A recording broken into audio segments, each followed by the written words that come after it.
అందరికీ నమస్కారం. నా పేరు సుమన్ బాబు, తిరుపతి నియోజకవర్గ జనసేన పార్టీ ప్రధాన కార్యదర్శి. ఇందాక మా మిత్రుడు ఒకతను ఈ వీడియో చూడండి గురుగారిని పంపించాడు.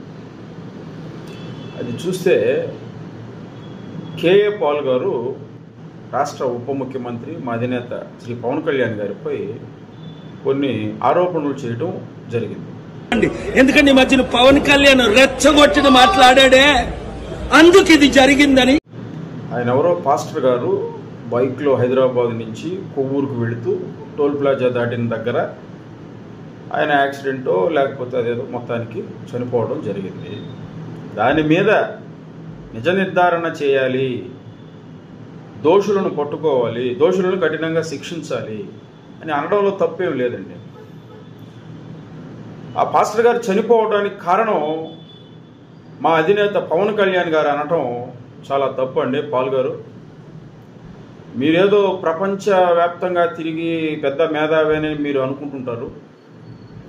ఇలాంటి చిల్లర ఆరోపణలు చేసి మీ విలువను, మీ స్థాయిని దిగజార్చుకోకుండా జాగ్రత్తగా మాట్లాడాలని మిమ్మల్ని జనసేన పార్టీ తరఫున మేము హెచ్చరిస్తున్నాం. పవన్ కళ్యాణ్ గారు రెచ్చగొట్టే వ్యాఖ్యలు చేశారు, దానివల్లనే ఈ పాస్టర్ గారు చావుకి కారణమని మీరు అన్నారు.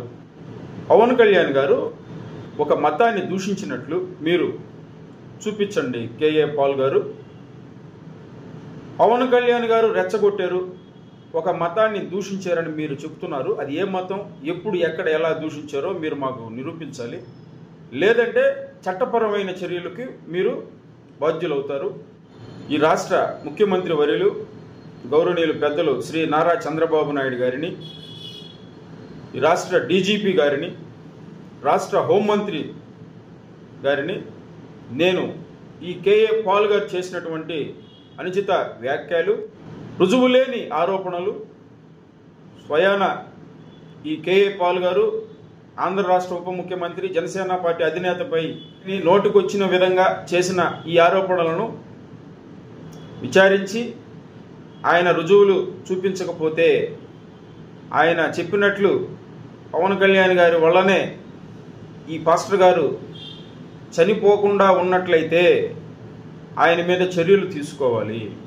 కేఏ పాల్ గారు ఇలాంటి వ్యాఖ్యలు మరొకసారి పవన్ కళ్యాణ్ గారిపై తుస్కారంగా మీడియా ఉందిలే, మీడియాలో ఫోకస్ అవ్వాలనే ఉద్దేశంతో మాట్లాడితే మటుకు జన సైనికులుగా మేము ఎప్పుడు చూస్తూ ఊరుకోము. ఇలాంటి మాటలు మాట్లాడకుండా కేఏ పాల్ గారిపై తక్షణమే రాష్ట్ర హోంశాఖ, డీజీపీ గారు, ముఖ్యమంత్రి వర్యులు చర్యలు తీసుకోవాలని మేము మనవి చేసుకుంటున్నాం.